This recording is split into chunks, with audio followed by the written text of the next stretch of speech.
तो हेलो मेरे प्यारे दोस्तों, चलिए आज के वीडियो शुरू करते हैं। आज की इस वीडियो में हम लोग क्लास 11th का जो पॉलिटिकल साइंस है उसका टॉप 40 ऑब्जेक्टिव क्वेश्चन को सोल्व करने वाले हैं जो 2023 में पूछा था। ठीक है दोस्तों, और यह जो क्वेश्चन है आप लोगों के एग्जाम की दृष्टिकोण से बहुत ही महत्वपूर्ण होने वाला है, क्योंकि जो अधिकांश क्वेश्चन होता है वो प्रीवियस ईयर से ही रिपीट करता है। ठीक है दोस्तों, तो चलिए देखते हैं कि 2023 में क्या क्या क्वेश्चन आया था। ठीक है, इससे आप लोगों का अंदाजा भी हो जाएगा कि आप लोगों का तैयारी कैसा है। तो चलिए, इसका जो पहला क्वेश्चन यहाँ पर है वो देख लीजिए कि यहाँ पर पहला क्वेश्चन है कि विश्व का सबसे पुराना लिखित संविधान कौन है। तो यहाँ पर पूछा है कि लिखित संविधान विश्व का पुराना, तो लिखित संविधान पूछेगा तो अमेरिका का संविधान पुराना है लिखित संविधान। और यहाँ पर पूछेगा कि विश्व का सबसे पुराना अलिखित संविधान कौन है, तो अलिखित पूछेगा तो ब्रिटेन का जो था। ठीक है, ब्रिटेन का जो संविधान था वो सबसे अलिखित संविधान है, ब्रिटेन या ब्रिटिश का। और पूछेगा कि विश्व का सबसे बड़ा संविधान कौन सा है, तो आप लोग कमेंट करके बताइएगा कि किस देश का संविधान सबसे बड़ा है लिखित संविधान। ठीक है, चलिए आज चलते हैं। यहाँ पर क्वेश्चन नंबर 2 है कि भारतीय संविधान सभा का गठन निम्न में से किस योजना की सिफारिश पर आधारित था। तो जो भारतीय संविधान सभा का गठन हुआ था 1946 में, वो कैसा था, कैबिनेट मिशन योजना 1946 की सिफारिश पर हुआ था। यानी कि 1946 में जो वहाँ पर कैबिनेट मिशन का जो वहाँ पर बैठक हुआ था। ठीक है, चलिए क्वेश्चन नंबर 3 है कि न्यायालय के किस महत्वपूर्ण निर्णय में कहा गया है कि हमारे मौलिक अधिकारों में कोई कटौती नहीं की जा सकती है। तो जो न्यायालय के जो महत्वपूर्ण निर्णय है वो है कौन है, तो गोलकनाथ केस जो 1967 में हुआ था, उसमें कहा गया था कि जो हमारे मौलिक अधिकार है उसमें कोई कटौती नहीं किया जाएगा। ठीक है, कौन किस में, तो गोलकनाथ केस जो बैठक हुआ था 1967 में। ठीक है, क्वेश्चन नंबर यहाँ पर 4 है कि भारतीय संविधान की प्रस्तावना के अनुसार भारत की सर्वोच्च सत्ता किसमें निहित है।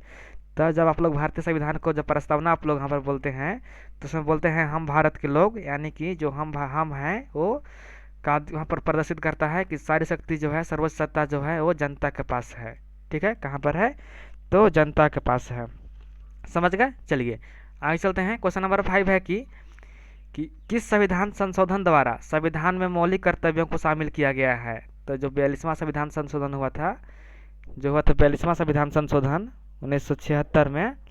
ठीक है, उसमें यहाँ पर क्या है, तो यहाँ पर क्या है, संशोधन किया गया था जो मौलिक अधिकार है उसके कर्तव्यों क्या था, वहाँ पर क्या किया गया था, संशोधन किया गया था। यानी कि यहाँ पर जो मौलिक अधिकार है उस वहाँ पर संशोधन किया गया था। ठीक है, कब, तो 42वां संविधान संशोधन 1976 में। ठीक है, क्वेश्चन नंबर यहाँ पर अगला है कि किसने कहा कि संवैधानिक उपचारों का मौलिक अधिकार भारतीय संविधान की अंतरात्मा है। तो डॉक्टर भीमराव अम्बेडकर ने कहा था जो भारतीय संविधान है वो क्या है, ये अंतरात्मा है। ठीक है, क्वेश्चन नंबर यहाँ पर 7 है कि भारत में सूचना प्राप्त करने का अधिकार 2005 किस प्रकार का अधिकार है। तो सूचना प्राप्त करने का जो अधिकार है वो कानूनी अधिकार है। ठीक है, जो राइट टू इन्फॉर्मेशन है, आरटीआई जो है वो 2005 में इसको लागू किया गया था, ये कानूनी अधिकार है। ठीक है, चलिए क्वेश्चन नंबर यहाँ पर 8 है कि भारतीय संविधान में काम के अधिकार को कहाँ शामिल किया गया है। तो जो भारतीय संविधान में जो काम का अधिकार है, काम करने का जो अधिकार है, उसको राज्य के नीति निदेशक तत्वों में शामिल किया गया है। ठीक है, चलिए क्वेश्चन नंबर यहाँ पर अगला है कि आनुपातिक प्रतिनिधित्व की एकल संक्रमणी प्रणाली का प्रतिपादन किसने किया था। तो इसको थॉमस हेवर ने किया था। ठीक है, कौन किए थे, तो थॉमस हेवर ने किया था। और इसका जो पुस्तक था ई collection of representative parliament and municipal, उसी में इन्होंने ये कहा था। ठीक है, चलिए यहाँ पर अगला क्वेश्चन है कि क्वेश्चन नंबर 10, भारत के चुनाव आयोग का सरोकार किन चुनावों से नहीं है। सरोकार मतलब कि जो भारतीय चुनाव आयोग है उसका संबंध किससे नहीं है। तो यह जो है यहाँ पर देख लीजिए, राष्ट्रपति व उपराष्ट्रपति का चुनाव से है, संसद से है और राज्य के विधानमंडल से है। लेकिन जो नगर पालिका व ग्राम पंचायत है उससे नगर जो वहाँ पर जो भारतीय चुनाव आयोग है उसको कोई मतलब नहीं है। ठीक है, चलिए आगे चलते हैं। यहाँ पर अगला क्वेश्चन है कि संविधान के किस अनुच्छेद में वित्तीय आपातकाल के प्रावधान किया गया है। तो संविधान के जो आर्टिकल 360 है उसमें यहाँ पर आपातकाल का प्रावधान किया गया है। यानी कि जो केंद्र सरकार है वो आपातकाल लागू कर सकता है। ठीक है, पूरे देश में अनुच्छेद 360 में बताया गया है। चलिए क्वेश्चन नंबर यहाँ पर 12 है कि भारत की पहली महिला राष्ट्रपति कौन बनी? तो जो भारत की पहली महिला राष्ट्रपति थी वो प्रतिभा पाटिल बनी। और पूछेगा कि भारत के प्रथम महिला प्रधानमंत्री कौन बने? तो थे कौन? श्रीमती इंदिरा गांधी। ठीक है, चलिए आगे चलते हैं। क्वेश्चन नंबर यहाँ पर 13 है कि किसको कैबिनेट के मेहराब की आधारशिला कहा गया है? तो जो प्रधानमंत्री है, प्रधानमंत्री को कैबिनेट का मेहराब की जो आधारशिला कहा गया है, यानी कि नींव कहा गया है। जो प्रधानमंत्री है वो कैबिनेट का नींव है। क्यों नींव है? तो जो प्रधानमंत्री होता है वो कैबिनेट के जितना भी मंत्री है उसको निर्देशित करता है। ठीक है, इसी कारण से इसको यहाँ पर मेहराब या नींव कहा गया है। ठीक है, चलिए आगे चलते हैं। यहाँ पर अगला क्वेश्चन है कि संसद की बैठक की अध्यक्षता कौन करता है? तो जो संसद की बैठक होता है उसकी अध्यक्षता कौन करता है? तो लोकसभा का जो अध्यक्ष होता है, स्पीकर, वही वहाँ पर संसद की जो बैठक होता है उसकी अध्यक्षता करता है। ठीक है, चलिए यहाँ पर क्वेश्चन नंबर 15 है कि धन विधेयक, विधेयक यानी क्या होता है? तो यहाँ पर लॉ होता है, को प्रमाणित करने की शक्ति किसे प्राप्त है? तो जो धन विधेयक या धन कानून है उसको प्रमाणित करने का जो शक्ति है वो लोकसभा के स्पीकर को है। ठीक है, लोकसभा के स्पीकर या अध्यक्ष को है। चलिए क्वेश्चन नंबर यहाँ पर 16 है कि राज्यसभा में निर्वाचित सदस्यों की अधिकतम संख्या कितनी हो सकती है? तो जो अधिकतम संख्या है निर्वाचित वो कुल 238 है। ठीक है, यहाँ पर जो सदस्य बनते हैं वो कुल 250 बनते हैं। ठीक है, कैसे 250 बनते हैं? तो वहाँ पर निर्वाचित होते हैं 238, लेकिन जो 12 होते हैं वो 12 मनोनीत राष्ट्रपति द्वारा किया जाता है। यानी कि जिसके पास कला है, जो किसके पास कला है या कुछ भी उसके पास जो वहाँ पर टैलेंट है उसके आधार पर राष्ट्रपति 12 सदस्यों को चुनाव करती है और उस प्रकार कुल मिला के यहाँ पर 250 सदस्य हो जाते हैं। ठीक है, यहाँ पर पूछेगा कि कुल सदस्य कितनी होती है? तो 250 होता है, जिसमें 38 जो 238 होती है वो चुनाव द्वारा चुने जाते हैं और यहाँ पर जो 12 होते हैं उसको राष्ट्रपति मनोनीत करता है, यानी कि राष्ट्रपति चुनता है अपने से। ठीक है, चलिए आगे चलते हैं। क्वेश्चन नंबर 17 है कि कानून के शासन का विचार किसने दिया? तो जो कानून के शासन का विचार है वो एजे लॉस्की ने दिया।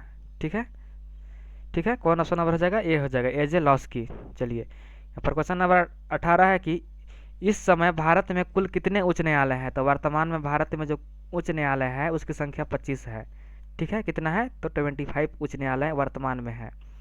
चलिए क्वेश्चन नंबर 19 है कि भारतीय संघात्मक व्यवस्था में अवशिष्ट शक्ति किसके पास है? तो जो भारतीय संघात्मक है उसमें जो शक्ति है वो संसद के पास है। ठीक है, क्वेश्चन नंबर यहाँ पर 20 है कि राज्य के शासन में केंद्र का प्रतिनिधित्व किसे कहा गया है? तो राज्य के शासन में केंद्र का प्रतिनिधित्व राज्यपाल को कहा गया है। ठीक है, यानी कि जो यहाँ पर जो राज्य का शासन है उसमें जो राज्यपाल होता है वो केंद्र का प्रतिनिधित्व करता है। ठीक है, यानी कि यहाँ पर निर्णय लेता है, यहाँ पर भाग लेता है यहाँ पर केंद्र में।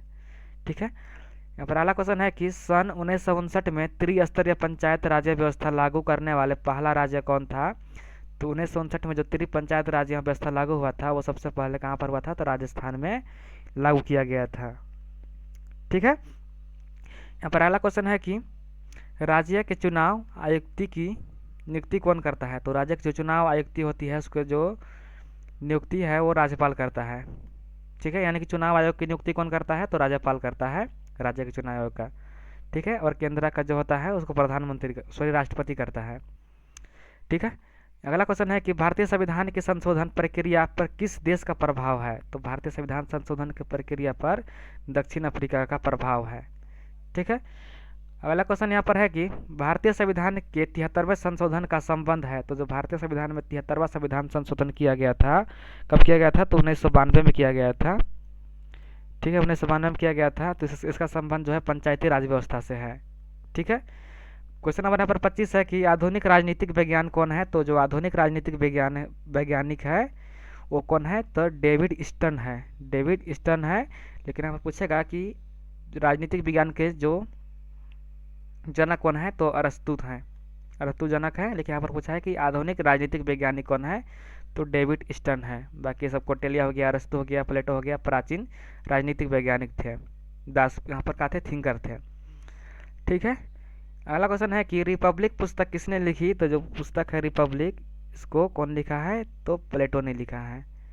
ठीक है, आगे चलते हैं। क्वेश्चन नंबर 27 है कि किसने कहा कि मनुष्य स्वतंत्र रूप से जन्म लेता है लेकिन हर जगह वह बंधनों से में जकड़ा हुआ है? यानी कि जो मनुष्य है वो पूरी तरह स्वतंत्र जन्म लेता है, किसी का वहाँ पर कोई नियंत्रण नहीं होता है, लेकिन जब वह बड़ा होता है तो बंधनों से जकड़ जाता है। या जो यहाँ पर जो कहा, ये कथन है किसने कहा था, तो रूसो ने कहा था। ठीक है, कौन कहा था, तो रूसो ने कहा था। जिसका जो पुस्तक है द सोशल कॉन्ट्रैक्ट, उसमें यह बताया था कि मनुष्य जो है वो स्वतंत्र जन्म लेता है।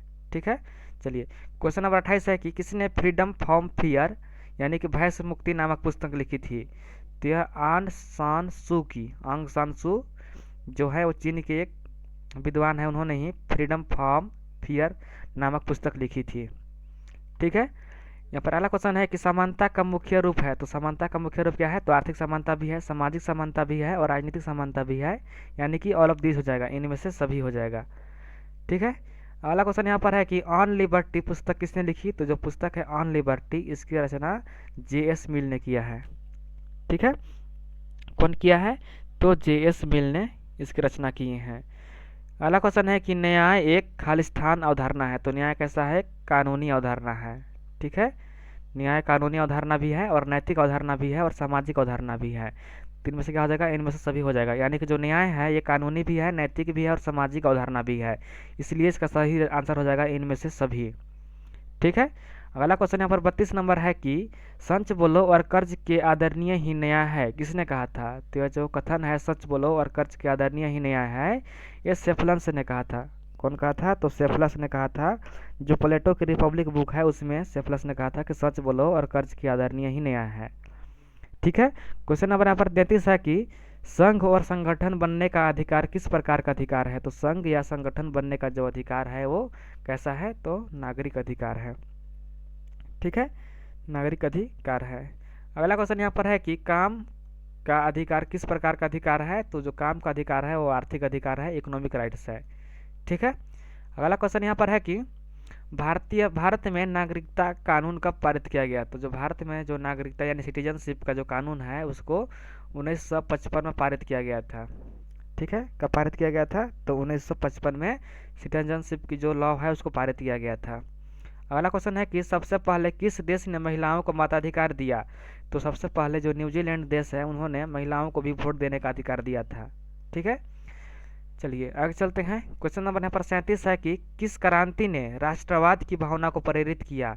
तो जो 1789 में फ्रांस में 1789 में जो फ्रांस में क्रांति हुआ था वो राष्ट्रवाद की जो भावना था उसको प्रेरित किया था। ठीक है, आगे चलते हैं। क्वेश्चन नंबर यहाँ पर अगला है कि किस वर्ष भारतीय संविधान की प्रस्तावना पंथ निरपेक्ष शब्द जोड़ा गया था। तो जो पंथ निरपेक्ष शब्द है उसको जोड़ा गया था 1976 में। ठीक है, कब जोड़ा गया था, तो 1976 में जोड़ा गया था। जो हमारा 42वां संविधान संशोधन था, 42वां संविधान संशोधन में पंथ निरपेक्ष शब्द को जोड़ा गया था। ठीक है, इसको भी याद कर लीजिएगा, पूछेगा कि जो पंथ निरपेक्ष शब्द है वो किस संशोधन के दौरान जोड़ा गया। तो 42वां संविधान संशोधन जो 1976 में हुआ था।